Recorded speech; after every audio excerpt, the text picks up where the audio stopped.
আসসালামু আলাইকুম। আজকে আমি তোমাদের হিসাব বিজ্ঞানের প্রথম যে অধ্যায়টা রয়েছে সেটা হচ্ছে লেনদেন। ওই লেনদেনের আজকে আমি বেসিক থেকে শুরু করে টাইপ আকারে তোমাদের একদম এই ক্লাসে তোমরা সব কিছু কভার করে দেবো।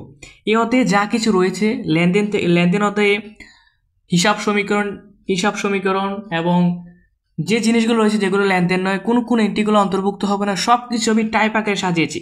তো আজকে আমি এই ক্লাসটা অনেক গুরুত্বপূর্ণ হতে যাচ্ছে।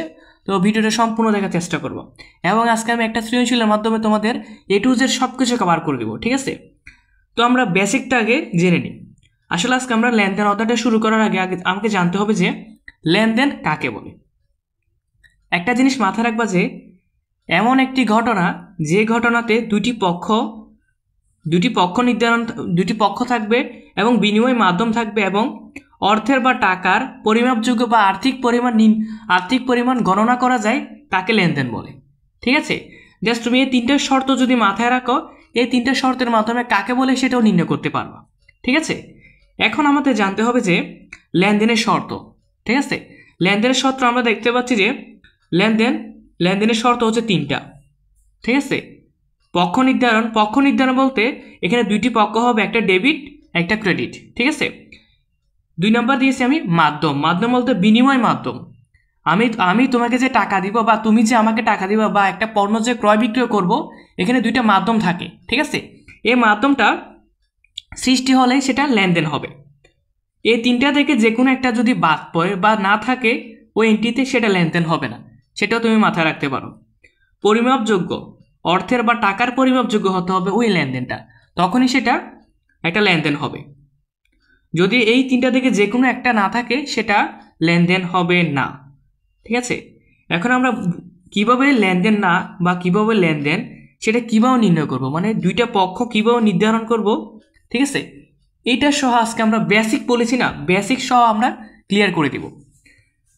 তো এখানে দেওয়া আছে, প্রথম একটা এক্সাম্পল দেওয়া আছে, নগদে পণ্য বিক্রয় বা ক্রয়। ঠিক আছে? আমরা জানি যে বিক্রয় এটা কি আর ক্রয় এটা কি। আমরা জানি বিক্রয় হচ্ছে আয় আর ক্রয় হচ্ছে ব্যয়। ঠিক আছে? বিক্রয় হচ্ছে আয়, ক্রয় হচ্ছে ব্যয়। এখন নগদে পণ্য বিক্রয় যদি করো, আমি বিক্রয়টা যদি বলি, এই দুইটা এক্সাম্পল পড়ার আগে আমি কর্নারে কিছু লিখে রেখেছি, তোমরা দেখতে পাচ্ছ। নগদের ক্ষেত্রে, কিসের ক্ষেত্রে? নগদের ক্ষেত্রে টাকা আসলে, মানে নগদ টাকা আসলে ডেবিট, নগদ টাকা চলে গেলে ক্রেডিট। ঠিক আছে? এটা হচ্ছে শুধু নগদের ক্ষেত্রে। আর এটা হচ্ছে সব কিছুর ক্ষেত্রে, এটা হচ্ছে লেনদেন জাতীয় যা কিছু রয়েছে সব কিছুর ক্ষেত্রে টাকা আসলে ডেবিট হবে, টাকা চলে গেলে ক্রেডিট হবে। ঠিক আছে? এখন তোমাকে একটা জিনিস জানতে হবে, জাস্ট এক্সাম্পল মাধ্যমে একটা জিনিস মনে রাখো যে টাকা আসলে ডেবিট, টাকা চলে গেলে ক্রেডিট। ঠিক আছে? এখন নগদে পণ্য বিক্রয়, ঠিক আছে, নগদে পণ্য বিক্রয় করার ফলে তোমার এখানে কি আসছে? পণ্য বিক্রয় করছো, যে কোনো একটা পণ্য বিক্রয় করছো। সাপোজ তোমার কাছে যদি আমি একটা কলম বিক্রি করি, 5 টাকা দামে একটা কলম বিক্রি করলে, ওই কলমটা তুমি আমার কাছ থেকে একটা কলম নিবা, ঠিক আছে, এবং তুমি আমাকে 5 টাকাটাই দিবা। ওই 5 টাকার বিনিময়ে একটা কলম পাচ্ছ। যে তুমি আমাকে 5 টাকা দিয়েছো, আমি তোমাকে একটা কলম দিয়েছি, দেওয়া নেওয়ার একটা ব্যাপার হয়েছে, বিনিময় মাধ্যম সৃষ্টি হয়েছে এবং টাকাও দিয়েছে, মানে অর্থের পরিমাপযোগ্য হয়েছে। তুমি তুমি একটা কলম নিয়েছো, আমি একটা 5 টাকা আমাকে দিয়েছো, সেখান থেকে দুইটা পক্ষ নির্ধারণ হয়েছে। এ দ্বারা বোঝা যাচ্ছে সেটা একটা লেনদেন। এখানেও সেম ব্যাপারটা যদি অ্যাপ্লাই করো, এখানে দেখতে পাচ্ছ তোমরা নগদে পণ্য বিক্রয়। নগদে পণ্য বিক্রয় করার পর নগদ টাকা তুমি নগদে দিছো, মানে নগদ টাকা পেয়েছো তুমি এবং একটা পণ্য বিক্রয় করছো, অন্য একটা লোকের কাছে তুমি পণ্য বিক্রয় করেছো। এখানে দেখতে পাচ্ছ যে দুইটা পক্ষ রয়েছে, বিনিময় মাধ্যমও রয়েছে, কিন্তু টাকাটা আমরা দিই না। এখানে টাকার একটা অ্যামাউন্ট হবে, 5,000 টাকা, 2,000 টাকা, 10,000 টাকা, 20,000 টাকা, এর একটা অ্যামাউন্ট হবে। ঠিক আছে? আমি টাকার অঙ্কটা লিখলাম না এখানে। তো এই দ্বারা বোঝা যাচ্ছে এটা একটা লেনদেন। ঠিক আছে? আশা করি তোমরা লেনদেনটা সিলেক্ট করতে পারবা যে এটা লেনদেন, আদৌ লেনদেন কি লেনদেন না। এখন প্রশ্ন হচ্ছে ভাইয়া, এখান থেকে আমরা দুইটা পক্ষ কিভাবে নির্ধারণ করব? একটা ডেবিট হবে, একটা ক্রেডিট হবে, এই দুইটা পক্ষ আমরা কিভাবে নির্ধারণ করব? তো চলো আমরা পক্ষটা নির্ধারণ করে শিখি আজকে। ঠিক আছে? নগদে পণ্য বিক্রয় করার ফলে তোমার কি আসছে? নগদ টাকা আসছে। যেহেতু একটা পণ্য বিক্রয় করছো, বিক্রয় করার ফলে একটা নগদ টাকা আসছে। তো আমি বলেছিলাম যে যেটা আসে সেটা ডেবিট, তো লিখবা যে নগদান হিসাব ডেবিট। ঠিক আছে? নগদান হিসাব ডেবিট হলে আমরা কি বিক্রয় করছি সেটা সেটা উল্লেখ নেই এখানে। এখানে লিখে আসছে যে বিক্রয়, তো তুমি এখানে লিখে দিবা যে বিক্রয় হিসাব ক্রেডিট। ঠিক আছে, এটা হচ্ছে বিক্রয়ের ক্ষেত্রে আমি লিখলাম। বিক্রয়ের ক্ষেত্রে হচ্ছে এই এন্ট্রিটা অ্যাপ্লাই করবা, মানে এই সিস্টেম জাভাতেটা হবে। নগদে পণ্য বিক্রয় করার ফলে বিক্রয়টা নগদান হিসাব ডেবিট, নগদ টাকা আসছে, বিক্রয় মানে পণ্য আমার কাছ থেকে চলে গিয়েছে। ঠিক আছে, তুমি মাথায় রাখবা যে বিক্রয় অলওয়েজ ক্রেডিট হবে, বিক্রয় অলওয়েজ ক্রেডিট হবে, ক্রয় ডেবিট হবে। ক্রয় অনেক ক্ষেত্রে ডেবিট হয়, অনেক ক্ষেত্রে ক্রেডিট হয়, কিন্তু বিক্রয়টা অলওয়েজ ক্রেডিট হবে, সেটাই মাথায় রাখবা।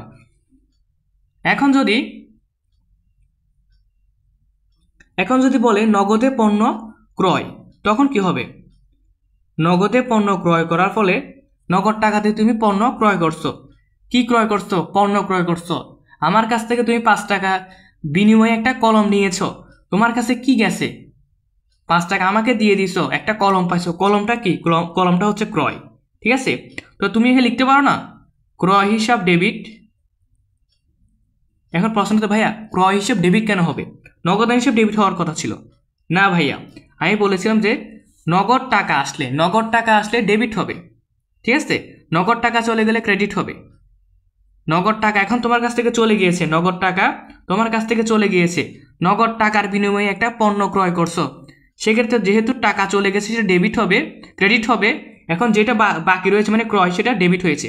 তো এখন হচ্ছে নগদান হিসাব ক্রেডিট। আশা করি তোমরা ইজিলি এই ব্যাপারটা বুঝতে পেরেছো যে ক্রয় এবং বিক্রয় জিনিসটা আসলে বুঝতে পেরেছো।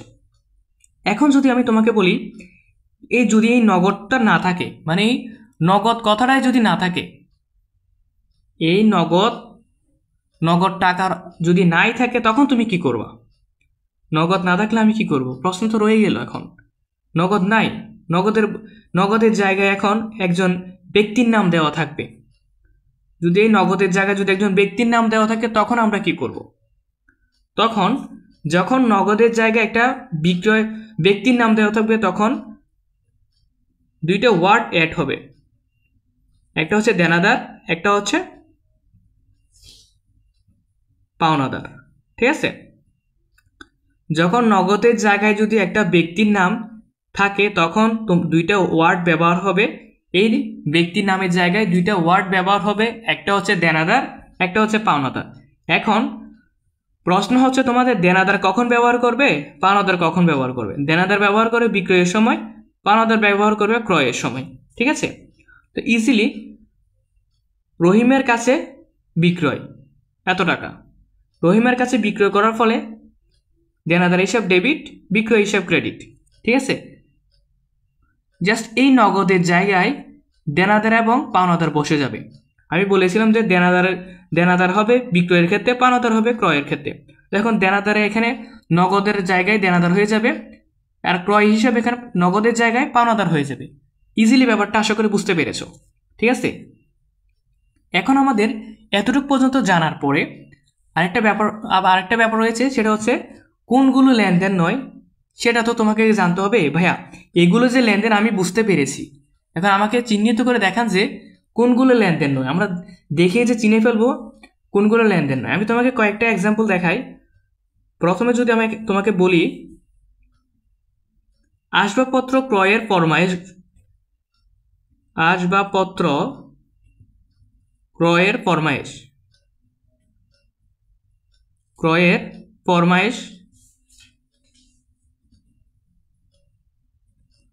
ফরমাইশ গ্রহণ, ঠিক আছে, বা সিদ্ধান্ত গ্রহণ। ঠিক আছে, মানে আসবাবপত্র ক্রয়ের সিদ্ধান্ত গ্রহণ বা ফরমাইশ গ্রহণ। ঠিক আছে, এ রিলেটেড। এখন তুমি আসবাবপত্র ক্রয় করবে, ফরমাইশ মানে আমি তোমার কাছ থেকে একটা চেয়ার ক্রয় করব, পরশুদিন একটা চেয়ার ক্রয় করব তোমার কাছ থেকে। ঠিক আছে, মানে কি এখনো ক্রয় বিক্রয় বা লেনদেন হয় নাই, আগ থেকে যে কথাটা বলে রাখে তাকে ফরমাইশ বলে। ঠিক আছে, আমি কালকে বাজারে গিয়ে না হয় একটা চেয়ার দেখবো কিনার আমার দোকানের জন্য, ঘরের জন্য, বাড়ির জন্য। ঠিক আছে, যখন ওই সিদ্ধান্তটা গ্রহণ করছো বা ফরমাইশ করছো, সেটা লেনদেন হবে না। যখন তুমি এটা ক্রয় করে ফেলছো, যখন ওই পণ্যটা ক্রয় করে ফেলছো, তখন সেটা লেনদেন হবে। আমি যদি আরও একটা উদাহরণ বলি তোমাকে, সেটা হচ্ছে 5,000 টাকা বেতনে কর্মী নিয়োগ। আমি কি বলেছি? 5,000 টাকা বেতনে কর্মী নিয়োগ। এখন অনেকের প্রশ্ন হতে ভাইয়া এখানে 5,000 টাকাও আছে, বেতনে আছে, ঠিক আছে, একটা প্রতিষ্ঠানে নিয়োগ করেছে, এখন কি সেটা লেনদেন হবে? ভাই আমি তোমাকে বলেছি যে শুধু টাকার পরিমাণ দেখে তুমি সেটা লেনদেন গণনা করবে না। কারণ হচ্ছে 5,000 টাকা দিয়ে একটা কর্মীকে নিয়েছে।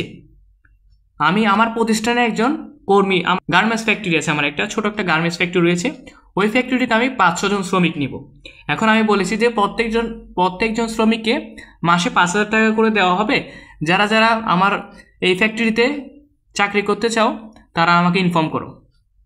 তো এখন হচ্ছে ব্যাপারটা, এরা জাস্ট চাকরি করবে যে 5,000 টাকার বিনিময়ে। আজ এখনও কিন্তু তারা আমার ফ্যাক্টরিতে জয়েন করে নাই বা আমার কাছ থেকে টাকা নেয় নাই। যখন তারা আমার ফ্যাক্টরিতে জয়েন করবে তখন সেটা লেনদেন হবে। জয়েন করে যখন কাজ করবে তখন সেটা লেনদেন হবে। যখন তারা অর্থটা তার কাছে পৌঁছে যাবে, ঠিক আছে, তখন সেটা লেনদেন হবে। যেহেতু সেটা 5,000 টাকার বিনিময়ে কর্মী নিয়োগ করেছে, সেটা লেনদেন হবে না, ঠিক আছে। এই সিস্টেমে যেগুলো রয়েছে সেগুলো লেনদেন হবে না। তো চলো আমরা এখন পরবর্তীতে চলে যাই। পরবর্তীতে মোস্ট ইম্পর্টেন্ট একটা টপিক নিয়ে আমরা আলোচনা করব। আমরা একটা কথা এখানে লিখে রেখেছি, দেখো, সকল প্রকার লেনদেন ঘটনা কিন্তু সকল ঘটনা লেনদেন নয়। এই অধ্যায়ের মোস্ট ইম্পর্টেন্ট যদি একটা টপিক যদি বলি, একটা লাইন যদি আমি বলি, এই লাইনটা হচ্ছে এই অধ্যায়ের জন্য মোস্ট ইম্পর্টেন্ট। এই লাইনটা যদি তুমি মানো, জানো, বুঝো, কি বলেছি, মানো, জানো এবং বুঝো, তখন তোমার কাছে এগুলো একদম সহজ লাগবে। সকল প্রকার ঘটনা, সকল প্রকার লেনদেন ঘটনা মানে হচ্ছে যে লেনদেনগুলো হয় সবগুলাই কিন্তু ঘটনা, ঠিক আছে, কিন্তু আবার সকল ঘটনা কিন্তু লেনদেন নয়। আমি এখন বলেছি যে নগদে পণ্য বিক্রয়, সেটাও কিন্তু একটা ঘটনা। 5,000 টাকা বেতনে কর্মী নিয়োগ, সেটা একটা ঘটনা, কিন্তু এখানে বলে দেওয়া হয়েছে যে সকল ঘটনা লেনদেন নয়। ওইটা লেনদেন 5,000 টাকার বিনিময়ে 5,000 টাকার বিনিময়ে বেতনে কর্মী নিয়োগ করছে, সেটা কিন্তু একটা ঘটনা, লেনদেন হয় নাই। কেন? কারণ ওই ঘটনার ভিতর 3টে শর্ত বিদ্যমান নাই, 3টে শর্তকে আমরা খুঁজে পাচ্ছি না, সেজন্য সেটা লেনদেন হয় নাই। নগদে পণ্য ক্রয় বিক্রয় করছি, সেখানে 3টে শর্তই বিদ্যমান রয়েছে, সেজন্য আমরা সেটাকে লেনদেন হিসেবে অ্যাকসেপ্ট করছি, গ্রহণ করেছি। আশা করি বুঝতে পেরেছ। এখন আমরা আরেকটা জিনিস নিয়ে আলোচনা করতে চাচ্ছি, সেটা হচ্ছে সম্পদ এবং ব্যয়। এই সম্পদ এবং ব্যয়কে আমরা সব বলি আয়, দায়, মালিকানা সত্ত্ব, এই 3টাকে আমরা আদম ক্রেডিট বলি। এখন ব্যাপার হচ্ছে সম্পদ বৃদ্ধি পেলে ডেবিট, হ্রাস পেলে ক্রেডিট। সম্পদ এবং ব্যয়কে আমরা সব বলছি, সম্পদ ব্যয় বৃদ্ধি পেলে ডেবিট, হ্রাস পেলে ক্রেডিট। আয়, দায়, মালিকানা সত্ত্ব আদম, বৃদ্ধি পেলে ক্রেডিট, হ্রাস পেলে ডেবিট। জাস্ট এই প্যাটার্নে তুমি খুব সহজে মনে রাখতে পারবা, ঠিক আছে। একটু পরে আমি তোমাদের যে টাইপ আকার দেখাবো, মাত্র 7টা টাইপে তোমাদের এই অধ্যায়টা ক্লিয়ার করে দেবো, মাত্র 7টি টাইপে, ঠিক আছে। তো আমি বেসিকটা ক্লিয়ার করার পরে তোমাদের যদি আমি টাইপগুলো দেখাই বা সৃজনশীল হিসেবে প্র্যাকটিস করি, একদম ইজিলি তোমরা বুঝতে পারবা, ঠিক আছে। তো এখন চলো এই জিনিসগুলো আমরা কোন কাজে লাগবে। অনেকের প্রশ্ন হতে পারে, ভাইয়া এই যে এখানে জিনিসগুলো রয়েছে হ্রাস বৃদ্ধি, হ্রাস বৃদ্ধি, হ্রাস বৃদ্ধি, এগুলো আমার কোন কাজে লাগবে? যখন তোমাকে বলবে যে হিসাব শ্রেণী নির্ণয় করো, হিসাব শ্রেণী নির্ণয় করো, তখন তোমাকে হিসাব শ্রেণী যখন নির্ণয় করতে বলবে, তখন তোমার এই জিনিসগুলো প্রয়োজন হবে। তো আমরা একটা এক্সাম্পলের মাধ্যমে জেনে আসি যে কীভাবে নির্ণয় করব। যেহেতু আমরা আগে একটা বেসিক জিনিসটা আমরা যেহেতু জানতেছি, সহজ করার জন্য আমি পূর্বের ঘটনাটা এখানে লিখেছি, আমার এন্ট্রিটা লিখেছি এখানে। নগদে পণ্য ক্রয় করার ফলে ক্রয় হিসাব ডেবিট, নগদান হিসাব ক্রেডিট, ঠিক আছে। আমরা এই এন্ট্রিটা নির্ণয় করা শিখছি এবং বুঝেছি। এখন হচ্ছে এই দুইটা এন্ট্রি থেকে বা এই দুইটা এন্ট্রি মানে হিসাব থেকে আমরা এই জিনিসটা কিভাবে অ্যাপ্লাই করব। আমরা সকলে জানি কি ক্রয় হচ্ছে ব্যয়, আমরা জানি না। নগদান হচ্ছে সম্পদ, আমরা জানি না। আমরা জানি যে ক্রয় হচ্ছে ব্যয়, নগদান হচ্ছে সম্পদ। ঠিক আছে, ক্রয় যেহেতু ব্যয়, ঠিক আছে, ব্যয় সেটা ডেবিট হয়েছে, ক্রয় ব্যয়। এটা সহজ আমি বুঝাই তোমাদের, ক্রয় ব্যয়, ব্যয় ডেবিট হয়েছে। আমরা বলছি যে ব্যয় ডেবিট কেন হয়, ব্যয় ডেবিট হয়েছে বৃদ্ধি পাওয়ার কারণে। আমরা এখন লিখতে পারি না, বৃদ্ধি লিখতে পারি না আমরা। ক্রয় সেটা ব্যয় হয়েছে, ক্রয় কি, ক্রয় আমরা জানি ব্যয়, ব্যয় ডেবিট হয়েছে বৃদ্ধি হওয়ার কারণে। তো সুতরাং যদি তোমাকে যদি আমি বলি ক্রয় ব্যয় ডেবিট হয়েছে বৃদ্ধি পাওয়ার কারণে, আমার এই প্যাটার্নটা সত্য নাকি মিথ্যা? আমি যেখানে লিখেছি ক্রয় ব্যয়, ঠিক আছে, ব্যয় হয়েছে, ক্রয়টা ডেবিট হয়েছে বৃদ্ধি পাওয়ার কারণে, আমার এই জিনিসটাকে আমি মিথ্যা বা ভুল লিখছি না ভাই, একদম সত্য এটা। ঠিক আছে, সেমভাবে যদি আমি বলি নগদান এটা সম্পদ, সম্পদ হচ্ছে ক্রেডিটে আছে, সম্পদ ক্রেডিটে আছে। তো আমরা দেখতে পাচ্ছি সম্পদ ক্রেডিট হয়েছে হ্রাস পাওয়ার কারণে। তো আমরা এখানে লিখতে পারি না ক্রেডিট এটা হ্রাস, আমরা লিখতে পারি না ভাইয়া? অবশ্যই পারি। এখানে দেখতে পাচ্ছ যে লিখবা যে এরকম নগদান সম্পদ ক্রেডিট হয়েছে হ্রাস পাওয়ার কারণে। এই দুইটা জিনিস তোমরা আশা করে নির্ণয় করতে পারবা। যখন আমি একটা সৃজনশীল দেখাবো তোমাকে, ওই সৃজনশীলের ভিতর এই জিনিসটা আলোচনা করা হয়েছে, এটা যখন তোমাকে আমি দেখাবো, বুঝাবো, তখন তোমার কাছে একদম ইজি লাগবে ব্যাপারটা। ঠিক আছে, তো আশা করি আমি তোমাকে বেসিক জিনিসটা বুঝাতে পেরেছি। তো চলো আমরা 7টা টাইপে আমরা কভার করবো বলেছিলাম এই অধ্যায়টা, ওই টাইপগুলো দেখে আসি। তোমরা দেখতে পাচ্ছ আমি তোমাদের সামনে হাজির হয়েছে পরবর্তী একটা পেজে 7টি টাইপে সম্পূর্ণ কভার লেনদেন। ঠিক আছে, তো প্রথম নম্বর টাইপে রেখেছি আমরা লেনদেন নয় এমন একটি শনাক্তকরণ বা কারণসহ ব্যাখ্যা করতে বলে। ঠিক আছে, আমি আগেই বেসিক আলোচনা করেছিলাম, জাস্ট এখানে একটু পড়ে তোমাকে দেখাবো কিভাবে কোনটা হবে। 1 নম্বরে বলা হয়েছে এক্সাম্পলে জনাব রায়হানকে 6,000 টাকা বেতনে নিয়োগ করা হলো। জনাব রায়হানকে 6,000 টাকা বেতনে নিয়োগ করা হলো, কিন্তু এখনো তার সাথে কোনো টাকার বা অর্থের বা কোনো বিনিময় মাধ্যম সৃষ্টি হয় নাই, সেক্ষেত্রে সেটা লেনদেন নয়। এই টাইপটা তোমার ক নাম্বারে থাকতে পারে?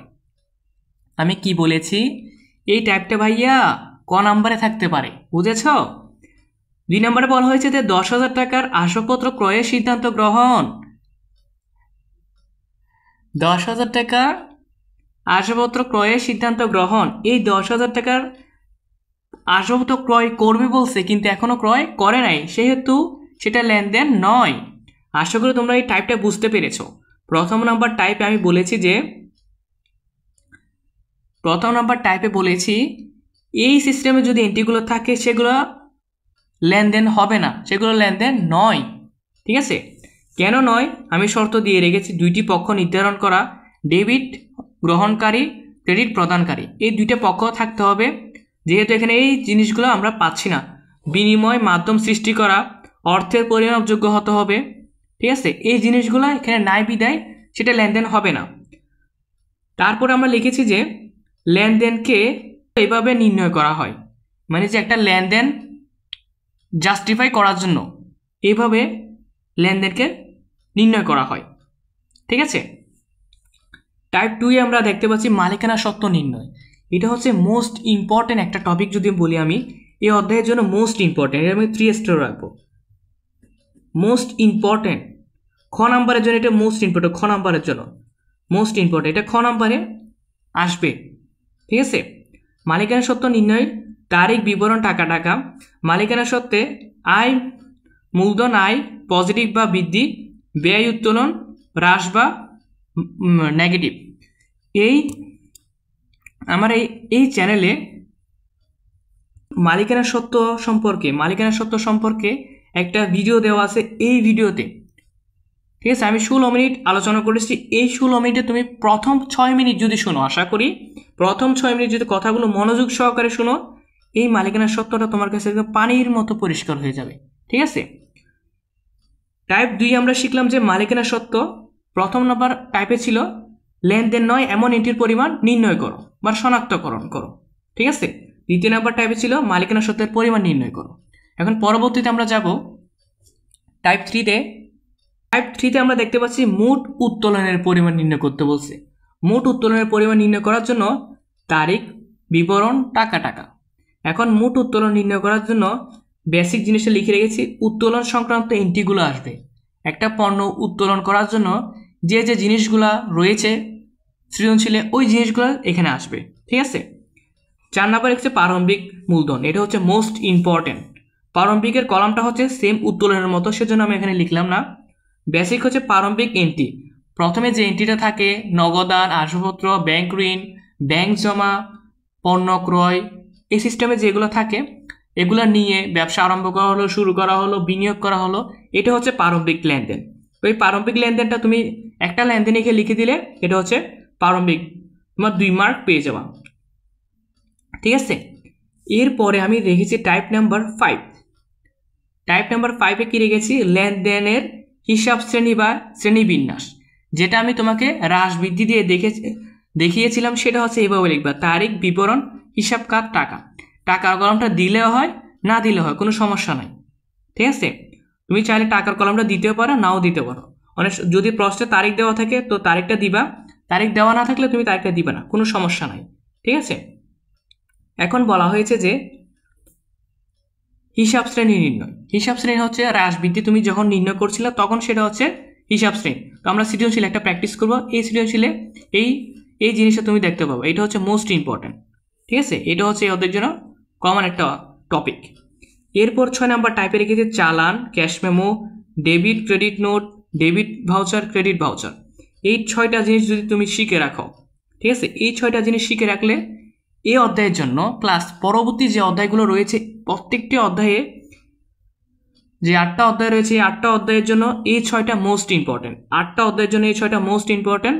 এই 6টা জিনিস তুমি এখানে ক্যাশ মেমো, চালান, এই 2টা থেকে যে কোনো একটা শিখলে হবে। ডেবিট নোট বা ক্রেডিট নোট, এই 2টা থেকে যে কোনো একটা শিখলে হবে। ডেবিট ভাউচার বা ক্রেডিট ভাউচার, এই 2টা থেকে যে কোনো একটা শিখলে হবে। একটা শিখলে আরেকটা পারবা। ঠিক আছে, 6 নাম্বার, একটা 7 নাম্বার একটা মোস্ট ইম্পর্টেন্ট টপিক, সেটা হচ্ছে এই অধ্যায়ের জন্য টপ টপ টপ বলতে এটা হচ্ছে 100%। এটা তোমাকে 100% দিব, এটা তোমাকে 100% দিব। এটা টেস্ট পরীক্ষা বলো, তোমার ফাইনাল এক্সামে বলো, এটা আসবেই। হিসাব সমীকরণ তোমার টেস্ট পরীক্ষা বলো, ফাইনাল পরীক্ষাতে বলো, এইটা আসবে। 100% দিলাম তোমাকে আমি। হিসাব সমীকরণ বা হিসাব সমীকরণ লেনদেনের উপর প্রভাব দেখো বা প্রমাণ করো যে A = L + OE, এই যে 3টা নাম লিখেছি, এই টাইপের কোয়েশ্চেনটা থাকবে, প্রশ্ন থাকবে। তো হিসাব সমীকরণের ছকটা হচ্ছে তারিখ, সম্পদ, নিচে হচ্ছে সম্পদের যে সাইটগুলো রয়েছে, আমি তোমাকে এক্সাম্পল দিয়েছি, নগদ, আসবাবপত্র, প্রাপ্য, হিসাব, অনেকগুলো থাকবে। সম্পদ রিলেটেড যেগুলো আছে সেগুলো এখানে আসবে। তারপর হচ্ছে ইকুয়াল দিবা, ইকুয়াল দেওয়ার পর দায় থাকবে, দায় রিলেটেড যেগুলো আছে, দায় এখানে পাওনাদার, ঋণ, এগুলো হচ্ছে দায়, আরও থাকতে পারে। প্লাস মালিকানার সত্ত্ব, মালিকানার সত্ত্বে কি থাকবে, মূলধন। ঠিক আছে, এগুলো। এরপর লাস্ট হচ্ছে মন্তব্য। যে ছকটা আমি অঙ্কন করেছি এই ছকে থাকবে জাস্ট এইখানে কলাম সংখ্যা বাড়বে, এখানে কলাম সংখ্যা বাড়বে, ঠিক আছে, এখানে কলাম সংখ্যা বাড়বে। আশা করে বুঝতে পেরেছ। এই 7টা টাইপ যদি তুমি মনে রাখো, এই 7টা টাইপ যদি প্র্যাকটিস করো, আমি তোমাকে দেখাই দিলাম এই অধ্যায়ে কত টাইপের অঙ্ক রয়েছে এবং কিভাবে অঙ্কগুলো সলিউশন করবে সেটা সব বলে দিলাম। এবং পরবর্তী একটা সিলেট বোর্ড 2022 সৃজনশীলটা আমরা এখন প্র্যাকটিস করব। তো চলো আমরা সৃজনশীলটা প্র্যাকটিস করে আসি। তো আমরা 2022 সালে সিলেট বোর্ড একটা কোয়েশ্চেন আলোচনা করব এখন। তো কোয়েশ্চেনে দেওয়া আছে, তুহিন ট্রেডার্স 2021 সালে 1 জানুয়ারি নগদ 80,000 টাকা, আসবাবপত্র 20,000 টাকা এবং 30,000 টাকা ব্যাংক জমা নিয়ে ব্যবসা শুরু করেন। যে আমি এতক্ষণ ধরে তুহিন থেকে ব্যবসা শুরু করার পর্যন্ত প্রথমে যেটা পড়েছি সেটা হচ্ছে প্রারম্ভিক মূলধন। আমরা মূলধন নির্ণয় করি না, এ হচ্ছে প্রারম্ভিক মূলধন নির্ণয় করার জন্য এই এন্ট্রিটাই যথেষ্ট। এরপরে কোনো এন্ট্রি জানার কোনো প্রয়োজন নয়, ঠিক আছে, এই এন্ট্রিটাই যথেষ্ট। এরপরে 2021 সালের জানুয়ারি 2 তারিখ রাজীবের নিকট হতে পণ্য ক্রয় 50,000 টাকা। জানুয়ারি 4 তারিখ হাবিবের নিকটে নগদে পণ্য বিক্রয় 40,000 টাকা। 10 তারিখ বলা হয়েছে সজীবকে পণ্য ফেরত বলতে ক্রয় ফেরত, ঠিক আছে, পণ্য ফেরত বলতে ক্রয় ফেরত মানে বহি ফেরত যেটা বলা হয়, দেওয়া হলো 20,000 টাকা। বেতন প্রদান করা হলো 15,000 টাকা। 20 তারিখ বলছে চেকে পণ্য বিক্রয় 30,000 টাকা। এখন ক নম্বরের প্রশ্ন আমাকে বলে দেওয়া হয়েছে যে ভাইয়া তুহিন ট্রেডার্সের প্রারম্ভিক মূলধনের পরিমাণ কত? খ নম্বরে বলা হয়েছে জানুয়ারি 1 থেকে 4 তারিখের লেনদেন ধারা সমীকরণের উপাদান সমূহের প্রভাব দেখাও। মানে খ নম্বরে বলা হয়েছে ভাইয়া বৃদ্ধি এবং হ্রাস নির্ণয় করো। এখন বৃদ্ধি এবং হ্রাস নির্ণয় আমরা শিখতে হবে কিভাবে বৃদ্ধি এবং হ্রাস নির্ণয় করতে হয়, যেহেতু আমরা করে আসছি টাইপে, ঠিক আছে, যেহেতু আমরা টাইপে করে আসছি, আমরা টাইপে শিখে আসছি না ভাইয়া। খ নাম্বারটা কীভাবে নির্ণয় করে? গ নাম্বারে বলা হয়েছে এটা হচ্ছে মোস্ট ইম্পর্টেন্ট একটা টপিক ভাইয়া, মোস্ট ইম্পর্টেন্ট টপিক। জানুয়ারি 2 থেকে 20 তারিখের লেনদেনগুলোর সাহায্যে প্রমাণ করো যে এ ইকুয়াল টু এল প্লাস ওই, এটা নির্ণয় করো, ঠিক আছে। তো চলো আমরা ক নাম্বার থেকে শুরু করে গ নাম্বার পর্যন্ত সব কিছু সলিউশন করি। এখন তোমাকে আগেই বলে দিয়েছি প্রারম্ভিক জাবেদা, আমি বলে যে প্রারম্ভিক মূলধনের পরিমাণ নির্ণয় করো। প্রারম্ভিক মূলধন কোনটা আমার এখানে দেওয়া আছে যে তুহিন ট্রেডার্সে 2021 সালের 1 জানুয়ারি, পহেলা বলতে সেটা পহেলা হচ্ছে প্রারম্ভিক, ঠিক আছে, 31 মানে হচ্ছে সমাপনী, নগদ 80,000 টাকা, আসবাবপত্র 30,000 টাকা, ব্যাংক জমা 30,000 টাকা, আসবাবপত্র 20,000 টাকা। এই তিনটা হচ্ছে তোমার প্রারম্ভিক জাবেদা, ঠিক আছে। নগদান ডেবিট, আসবাবপত্র ডেবিট, ব্যাংক হিসাব ডেবিট, মূলধন ক্রেডিট, ঠিক আছে। এই যে আমি যে মুখে বললাম সেটা হচ্ছে প্রারম্ভিক জাবেদা। তো চলো আমরা সেটা ক নাম্বারটা নির্ণয় করি।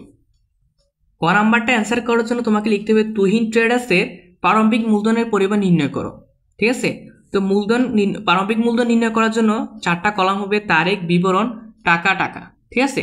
তো আমাকে বলা হয়েছে যে 2021 সালের জানুয়ারি 1 তারিখ, ঠিক আছে। তো আমার এখানে কি ছিল জানি, নগদান হিসাব, আসবাবপত্র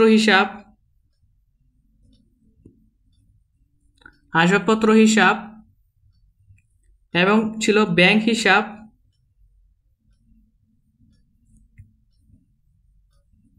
ঠিক আছে। এই 3টে এন্ট্রি ছিল। এখন আমাকে দেখতে হবে যে কোনটা কত টাকা ছিল। আমাদের এখানে দেওয়া আছে যে নগদান হিসাব দেওয়া আছে 80,000 টাকা। তো আমরা লিখবো যে নগদান হিসাব 80,000 টাকা, আসবাবপত্র 20,000 টাকা, আমরা লিখবো আসবাবপত্র 20,000 টাকা, ব্যাংক হিসাব বা ব্যাংক জমা দেওয়া আছে 30,000 টাকা। আমরা যদি 20,000, 80,000, 20,000, 30,000 যোগ করি, 80,000, 20,000 এবং 30,000 যদি যোগ করি, আমরা দেখতে পাচ্ছি যে 1,30,000 টাকা। আমরা এইভাবে একটা দাগ দিব, দেওয়ার পর এখানে লিখে দেবো যে 1,30,000 টাকা, এখানে ক্লোজ করে দেব। ক্লোজ করার পরে আমরা এখানে লাস্ট যে বর্ডারটা রয়েছে সেটা ক্লোজ করে দিব, এটা এইভাবে ক্লোজ করে দেব, ঠিক আছে। তো তুমি এখানে লিখে দিতে পারো যে সুতরাং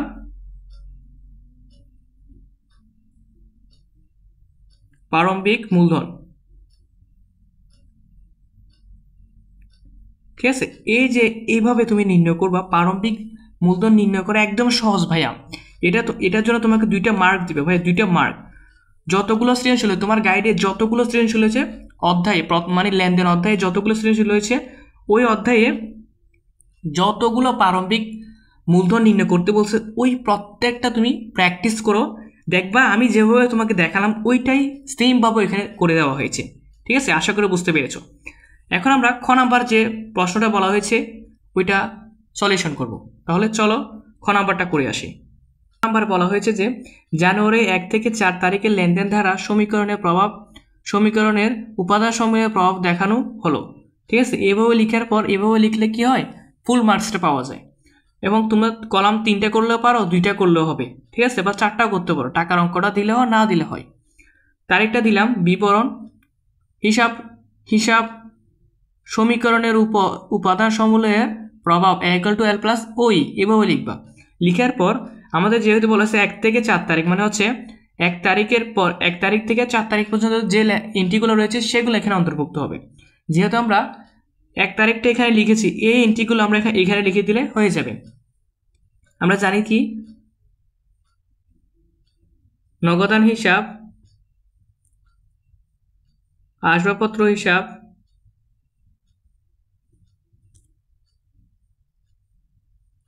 এবং লিখছি ব্যাংক হিসাব। আমরা কি নির্ণয় করেছিলাম, আমরা মূলধন নির্ণয় করেছিলাম। জাস্ট এখানে লিখতে হবে কি, মূলধন হিসাব, মূলধন হিসাব। এখন আমাকে একটা প্রশ্নের উত্তর দাও যে নগদান, আসবাবপত্র, ব্যাংক এগুলো কি সম্পদ, মানে এগুলো কি ডেবিট নাকি ক্রেডিট? এগুলো অবশ্যই ডেবিট। আমি তোমাকে বোঝার জন্য এগুলো তোমরা লিখবা না, ঠিক আছে, আমি বোঝার জন্য তোমাকে এগুলো দিলাম। আমরা পড়ছিলাম যে নগদান সম্পদ, নগদান সম্পদ ডেবিট হয় বৃদ্ধি হওয়ার কারণে। আমি বেসিক ক্লাসে বলেছিলাম যে সম্পদ নগদান কি, নগদান সম্পদ ডেবিট হয়েছে বৃদ্ধি হওয়ার কারণে। তো তুমি এখানে লিখতে পারো না বৃদ্ধি? আমি লিখতে পারি না? অবশ্যই পারি। তো পাশাপাশি লিখতে পারো এটা সম্পদ। ঠিক আছে, আসবাবপত্র কি, আসবাবপত্র সম্পদ ডেবিট হয়েছে বৃদ্ধি হওয়ার কারণে, এখানে লিখে দিও বৃদ্ধি, পাশে লিখে দিবা যেহেতু এটা সম্পদ। ব্যাংক এটা কি, ব্যাংক হিসাবে সম্পদ ডেবিট হয়েছে বৃদ্ধি হওয়ার কারণে, তো এখানে লিখে দিও বৃদ্ধি, পাশে লিখে দিবা। মূলধন কি, মূলধন হচ্ছে মালিকানা সত্ত্ব। ঠিক আছে, এটা কি, মালিকানা সত্ত্ব, যেহেতু মূলধন, এই মালিকানা সত্ত্ব ক্রেডিট হয়েছে। আমি বলেছিলাম যে আয় দায় মালিকানা সত্ত্ব বৃদ্ধি পেলে ক্রেডিট হয়েছে বৃদ্ধি হওয়ার কারণে, বৃদ্ধি পেলে ক্রেডিট। ঠিক আছে, তো এখন লিখে দিব এখানে বৃদ্ধি, ও ই। ঠিক আছে, এরপরে এটা স্কেল দিয়ে টান দিবা, এভাবে স্কেল দিয়ে এটা টান দিলে হবে। এতটুকু পর্যন্ত লেখার পরে তখন তুমি এরপরে কি করবা, এরপর আমাদের কোন এন্ট্রিটা দেওয়া আছে, তো আমরা যদি এন্ট্রিগুলো দেখি একবার, আমাদের দেওয়া আছে 2 তারিখ। লিখবা যে জানুয়ারি 2 তারিখ। 2 তারিখ বলা হয়েছে যে রাজীবের নিকট হতে পণ্য ক্রয়। আমরা বলেছিলাম যে যখন বেসিক ক্লাসে আমি সব কিছু আলোচনা করেছি, রাজীবের নিকট হতে পণ্য ক্রয়, তো রাজীব একজন ব্যক্তি, ক্রয়ের সময় কে আসে, পাওনাদার আসে। তো আমরা জানি যে ক্রয় হিসাব ডেবিট, পাওনাদার হিসাব ক্রেডিট। ঠিক আছে, এখানে লিখবে যে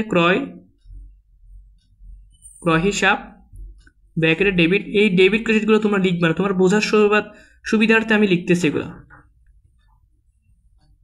পাওনাদার হিসাব ক্রেডিট। এখন হচ্ছে ক্রয় কি, ক্রয় হচ্ছে ব্যয়, ব্যয় ডেবিট হয়েছে বৃদ্ধি হওয়ার কারণে, তো এখানে লিখে দেবে বৃদ্ধি। ঠিক আছে, তারপর হচ্ছে পাওনাদার দায়, পাওনাদার ক্রেডিট হয়েছে, পাওনাদার দায় ক্রেডিট হয়েছে বৃদ্ধি হওয়ার কারণে, জাস্ট এখানে বৃদ্ধি লিখে দিবা, কোনো সমস্যা নাই। এরপরে তোমরা আবারও ক্লোজ করে দিবা। এরপর দেখতে পাচ্ছি আমরা 4 তারিখ। তো জানুয়ারি 4 তারিখ, 4 তারিখে বলা হয়েছে হাবিবের নিকটে নগদে পণ্য বিক্রয়। যেহেতু নগদ উল্লেখ আছে, তো আমরা হাবিবকে দেখবো না, জাস্ট নগদ টাকাই দেখবো। ঠিক আছে, নগদ উল্লেখ আছে, তো নগদান হিসাব ডেবিট,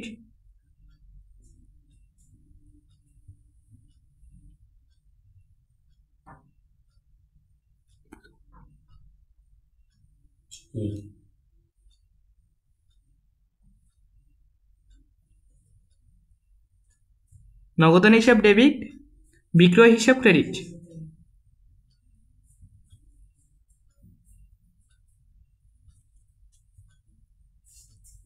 আমরা জানি যে নগদান এটা সম্পদ, সম্পদ ডেবিট হয়েছে বৃদ্ধি হওয়ার কারণে, তো এখানে লিখবে যে বৃদ্ধি। ঠিক আছে, বিক্রয় আয়, আয় ক্রেডিট হয়েছে বৃদ্ধি হওয়ার কারণে। এতটুকু পর্যন্ত লিখার পর জাস্ট তোমরা ক্লোজ করে দিলে অঙ্কটা ক্লিয়ার। ঠিক আছে,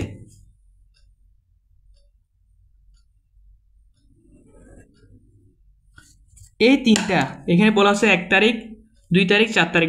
প্রশ্নে বলা হয়েছে 1 থেকে 4 তারিখের লেনদেনগুলোকে হিসাব সমীকরণের উপর উপাদান সমূলের প্রভাব দেখো ইকুয়াল টু এল প্লাস ওই, এই জিনিসটা নির্ণয় করতে বলেছে। তো আমরা এই তিনটা এন্ট্রি পেয়েছি, এই তিনটা এন্ট্রিকে আমরা নির্ণয় করেছি। ঠিক আছে, তো খ নাম্বার এতটুকু করলে তোমাকে 4 নাম্বার ফুল পেয়ে যাবে।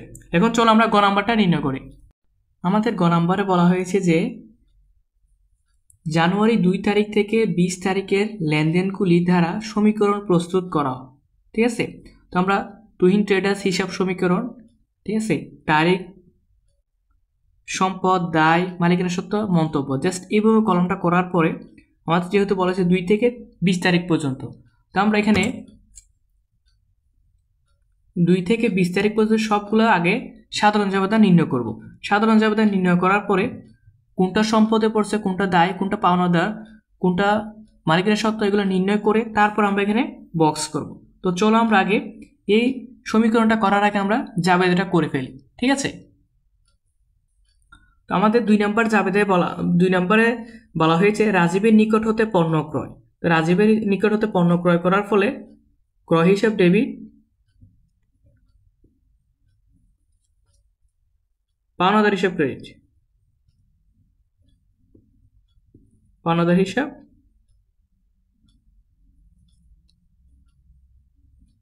ঠিক আছে, কত টাকা? 50,000 টাকা। এটা হচ্ছে 2 তারিখ। ঠিক আছে, এবার জাস্ট নোট করে রাখতেছি আমি। এবার এরপর হচ্ছে 4 তারিখ, হাবিবের নিকট হতে নগদে পণ্য বিক্রয়। যেহেতু এখানে নগদ উল্লেখ আছে, সেক্ষেত্রে পাওনাদারের কথা দেনাদার বা পাওনাদারের কথা এখানে আসবে না। এখানে আমরা লিখবো যে নগদান হিসাব ডেবিট, বিক্রয় হিসাব ক্রেডিট। বিক্রয় হিসাব, তো 4 তারিখ দেওয়া আছে 40,000 টাকা, 4 তারিখ। ঠিক আছে, আশা করি তুমি এতটুকু পর্যন্ত আমি যে 2টা জাবেদা লিখেছি এই 2টা জাবেদা বুঝতে পেরেছো। এরপর 10 তারিখে রয়েছে তোমার সজীবকে পণ্য ফেরত দেওয়া হলো। সজীবকে পণ্য ফেরত মানে ক্রয় ফেরত মানে বই ফেরত। এই বই ফেরত হচ্ছে জাবেদাটা হবে পাওনাদার হিসাব ডেবিট, বই ফেরত হিসাব ক্রেডিট। বই ফেরত কত টাকা দেওয়া আছে এখানে? 20,000 টাকা। এটা হচ্ছে 10 তারিখ। ঠিক আছে, এরপরে দেওয়া আছে 15 তারিখ বেতন প্রদান। যেহেতু বেতন প্রদান করছে, আমরা কি পেয়েছি? বেতন পেয়েছি। বেতন হিসাব ডেবিট, বেতন প্রদান করার পর আমার কাছ থেকে নগদ টাকা চলে গেছে, সেক্ষেত্রে নগদান হিসাব ক্রেডিট। কত টাকা? 15,000 টাকা। এটা হচ্ছে 15 তারিখ। 20 তারিখ হচ্ছে চেকে পণ্য বিক্রয়। তো চেকে পণ্য বিক্রয়, চেক মানে ব্যাংক হিসাব ডেবিট, বিক্রয়, ব্যাংক হিসাব ডেবিট, বিক্রয় হিসাব ক্রেডিট। বিক্রয় হিসাব কত টাকা দেওয়া আছে? আমাদের দেওয়া আছে 30,000 টাকা।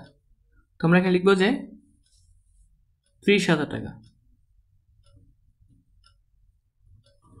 তো আমরা এখানে যে 4টা এন্ট্রি লিখে 1টা 2টা 3টা 4টা 5টা, এই 5টা এন্ট্রি আমরা হিসাব সমীকরণ নির্ণয় করব এই 5টা এন্ট্রি দিয়ে। তো চলো আমরা এই 5টা এন্ট্রি দিয়ে হিসাব সমীকরণটা তৈরি করে ফেলি। তো দেখো আমাদের এখানে দেওয়া আছে ক্রয় হচ্ছে ব্যয়, এটা মূলধনে যাবে পাওনাদার একটা কলাম হবে। ঠিক আছে, নগদ এটা হচ্ছে সম্পদের একটা পেলাম আমরা, বিক্রয় সেটা মূলধনে যাবে, পাওনাদার একটা কলাম হবে, বই ফেরত মূলধনে যাবে। ঠিক আছে, বেতন মূলধনে যাবে, ঠিক আছে। এরপর হচ্ছে নগদ সম্পদ, ব্যাংক। আমরা কি কি পেয়েছি? আমরা ব্যাংক পেয়েছি এবং নগদ পেয়েছি, ঠিক আছে। ব্যাংক আর নগদ পেয়েছি, এটা সম্পদে দুইটা কলাম হবে, পাওনাদার একটা কলাম হবে, মূলধনে একটা কলাম হবে, ঠিক আছে, একদম সহজ। তো চলো আমরা মূলধন সম্পদে এখানে আরেকটা কলাম হবে, একটা হচ্ছে ব্যাংক আর একটা হচ্ছে নগদ। তো আমরা নামগুলো লিখে ফেলি এখানে। এখানে লিখবো যে নগদ, এখানে হচ্ছে ব্যাংক, এখানে হচ্ছে পাওনাদার, এখানে হচ্ছে মূলধন। তুমি একটা জিনিস যদি ফলো করো, তুমি দেখতে পাবা যে এখানে আমি এই কর্নারে প্লাস মাইনাস লিখছি, এই কর্নারে প্লাস মাইনাস লিখছি, ঠিক আছে। অনেক সিস্টেমে তোমাকে বুঝিয়েছে, তুমি বুঝেছো। আজকে তোমাকে আমি এমন একটি সহজ নিয়ম বোঝাতে চাচ্ছি, এই সহজ নিয়মটা তুমি একবার যদি বুঝো, কোনোদিনও হিসাব সমীকরণ ইন্টিগ্রাল ট্রান্সফার করা ভুলবে না, ভুল হবেই না তোমার। জাস্ট এই নিয়মটা ফলো করলে চলবে। এ ইকুয়াল, আমি তোমাকে ফার্স্ট অফ অল ইন্টি ট্রান্সফার করার আগে একটা জিনিস বলছি, এই ইকুয়ালের এই পাশে, এই ইকুয়ালের এই পাশে মানে সম্পদে যদি ডেবিট হয় প্লাস হবে, ক্রেডিট হলে মাইনাস হবে। এই সম্পদের এই পাশে দায় ও মালিকানা সত্ত্বে ডেবিট হলে মাইনাস হবে, ক্রেডিট হলে প্লাস হবে।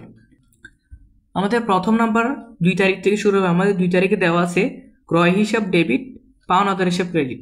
তো আমরা দেখতেছি ক্রয় যেহেতু মূলধনে যাবে, তো আমরা মূলধনে মাইনাস ফিগার কেন দিলাম? যেহেতু এই পাশে ডেবিট হলে মাইনাস হবে, ঠিক আছে। মূলধন হিসাব মানে ক্রয় 50,000 টাকার দিকে লিখলাম। এরপর হচ্ছে পাওনাদার ক্রেডিট রয়েছে, পাওনাদার ক্রেডিট, যেহেতু ক্রেডিট রয়েছে, ক্রেডিট হচ্ছে প্লাস, তো আমরা এখানে লিখবো 50,000 টাকা। আশা করি এতটুকু পর্যন্ত তোমরা বুঝতে পেরেছো, ঠিক আছে। এরপরে তোমরা এরকম স্কেল দিয়ে একটা টান দিবা,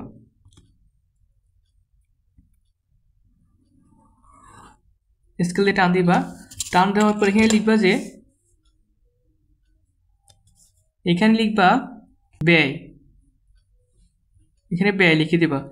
এই মন্তব্যর কলমে কখন লিখবা? যখন মূলধনের সাথে কাজ হবে তখন তুমি মন্তব্য লিখবা। যদি মূলধনের সাথে কাজ না হয় তুমি এটা খালি রাখবা, কোনো সমস্যা নাই। এরপর আমাদের দেওয়া আছে 4 তারিখ। 4 তারিখে বলা হয়েছে নগদান হিসাব ডেবিট, পাওনাদার হিসাব, নগদান হিসাব ডেবিট, বিক্রয় হিসাব ক্রেডিট। নগদান ডেবিট যেহেতু দেওয়া আছে, কত টাকা দেওয়া আছে? নগদান 40,000 টাকা, ঠিক আছে। অনেকে বলতে পারে ভাইয়া আমরা এখানে টাকাগুলো কি ডাবল রিপিট করব? না ভাই, আমরা টাকাগুলো রিপিট করব না, জাস্ট আমরা সিঙ্গেল ভাবে লিখে ফেলবো। দেখো আমি কিভাবে করি। নগদান হিসাব ডেবিট দেওয়া আছে, বিক্রয় হিসাব ক্রেডিট, তো বিক্রয় ক্রেডিট দেওয়া আছে, সেটা প্লাস হবে 40,000 টাকা। এখানে অনেকের প্রশ্ন হতে ভাইয়া এই 50,000 টাকা এখানে আসলো না কেন? জাস্ট তুমি আমি যেভাবে দেখাচ্ছি জাস্ট এভাবে লিখো, টাকা একবার লিখবা, দ্বিতীয়বার রিপিট করবে না, ঠিক আছে। এভাবে লিখলে আরো সহজ হয়, জাস্ট এভাবে করে লিখবা, একদম সহজ লাগবে তোমার কাছে। এরপরে স্কেল দিয়ে এভাবে একটা টান দিবা। এরপরে দিবা তুমি, তোমার দেওয়া আছে 10 তারিখ। 10 তারিখ বলা হয়েছে যে পাওনাদার হিসাব ডেবিট, ক্রয় ফেরত সেটা ক্রেডিট হবে। পাওনাদার হিসাব ডেবিট কত টাকা? 20,000 টাকা। পাওনাদার হিসাব ডেবিট 20,000 টাকা, মাইনাস ফিগার হবে যেহেতু ইকুয়ালের পরে ডেবিট হয়েছে। তো বই ফেরত ক্রেডিট দেওয়া আছে কত টাকা? 20,000 টাকা, ঠিক আছে। এতটুকু পর্যন্ত লেখার পর আবার টান দিও ভাইয়া, স্কেল দিয়ে এভাবে ধরে সুন্দর করে একটা টান দিবা। এগুলো সবগুলো মূলধনের সাথে কাজ হচ্ছে। যেহেতু 4 নম্বরে কি বলা হয়েছিল? 4 নম্বর বলা হয়েছিল আয় হয়েছে, এখানে কি হয়েছে? আয়, পণ্য বিক্রি করছে, আয় হয়েছে, সেটা হচ্ছে ক্রয় হ্রাস পাইছে, ক্রয় হ্রাস পেয়েছে, ঠিক আছে। বা ব্যয়ও লিখতে পারো, কোনো সমস্যা। এটা হচ্ছে মন্তব্য, তোমার উপর ডিপেন্ড করে। মন্তব্যটা তোমার মতো তুমি সুন্দর করে লিখে ফেলবা, ঠিক আছে। এরপরে যদি আমি বলি, এরপর দেওয়া আছে 15 তারিখ। 15 তারিখ বলা হয়েছে যে বেতন হিসাব ডেবিট, নগদান হিসাব ক্রেডিট। বেতন কই যায় ভাইয়া? বেতন যায় কোথায়? মূলধনে। বেতন হিসাব ডেবিট মাইনাস হবে না প্লাস হবে? মাইনাস হবে, কারণ হচ্ছে বেতন ডেবিট হয়, এই পাশে ডেবিট হয়েছে, ঠিক আছে, বেতন ডেবিট হয়েছে। ক্রেডিট কোনটা দেওয়া আছে? নগদান হিসাব ক্রেডিট। তো আমরা লিখবো যে নগদান হিসাব ক্রেডিট 15,000 টাকা। এখন দেখো সেটা প্লাস লিখবো না মাইনাসে লিখবো? যেহেতু এটা নগদানে আসছে, নগদান হিসাব, এটা ক্রেডিট দেওয়া আছে মাইনাস ফিগারে, কিসে দেওয়া আছে? মাইনাস ফিগারে। তো আমরা এখানে কি লিখবো? মাইনাস ফিগারে লিখবো। লিখার পরে আবারও আমরা টান দিব, কিভাবে? এইভাবে টান দিব। এখানে কি লিখবো? এখানে লিখবো যে ব্যয়, ঠিক আছে, বা বেতনও লিখতে পারো, কোনো সমস্যা নাই। এরপরে কি লিখবো? এখন লাস্ট যে একটা এন্ট্রি দেওয়া আছে সেটা হচ্ছে বেতন হিসাব, ব্যাংক হিসাব ডেবিট 30,000 টাকা, ডেবিট আছে প্লাসে, আমরা প্লাস দিলাম। বিক্রয় হচ্ছে ক্রেডিট, বিক্রয় হচ্ছে আয়,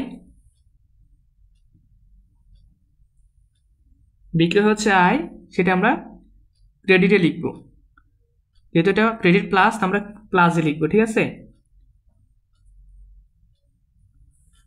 এরপর এটা হচ্ছে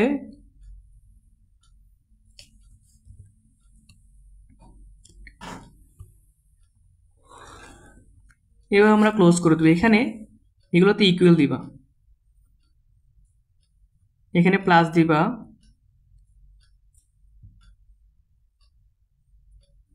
এখন হচ্ছে মেন কাজটা করবা, ঠিক আছে।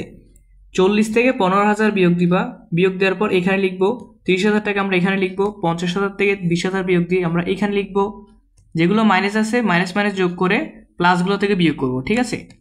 এখন দেখো আমরা যদি বিয়োগ করে দেখাই, 40,000 মাইনাস 15,000 টাকা 25,000 টাকা, ঠিক আছে। আমরা 25,000 টাকা এখানে লিখবো। এরপর দেওয়া আছে এখানে 30,000 টাকা, আমরা 30,000 টাকা এখানে লিখে দিব, ক্লোজ করে দিব। এরপর এই পাশে দেওয়া আছে আমাদের 50,000 থেকে 20,000 টাকা বিয়োগ দিলে 30,000 টাকা, এখানে ক্লোজ করে দেব। এরপর যদি এখানে একটু আমরা প্লাস মাইনাস করি, দেখতে পাচ্ছি যে 40,000 আর 20,000 যোগ করলে 60,000 টাকা, 60,000 আর 30,000 টাকা হচ্ছে 90,000 টাকা। 90 থেকে আমরা যদি 50,000 টাকা বিয়োগ দিই 40,000 টাকা, ঠিক আছে। এখন 40 থেকে যদি আমরা 40,000 থেকে যদি আমরা 15,000 বিয়োগ দিই, আমরা পাচ্ছি 25,000 টাকা। এখানে কত হবে? 25,000 টাকা, ঠিক আছে। এরপরে আরেকটা তুমি স্কেল দিয়ে এভাবে টান দিবা, টান দেওয়ার পর এখানে 25 এবং 30,000 যোগ করলে কত হয়? 25 এবং 30,000 টাকা যোগ করলে কত হয়?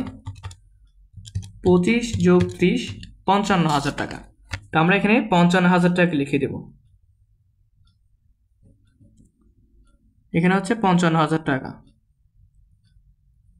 এই দুই পাশ মিলে গেছে, মানে আমাদের অঙ্কটা সঠিক হয়েছে, ঠিক আছে।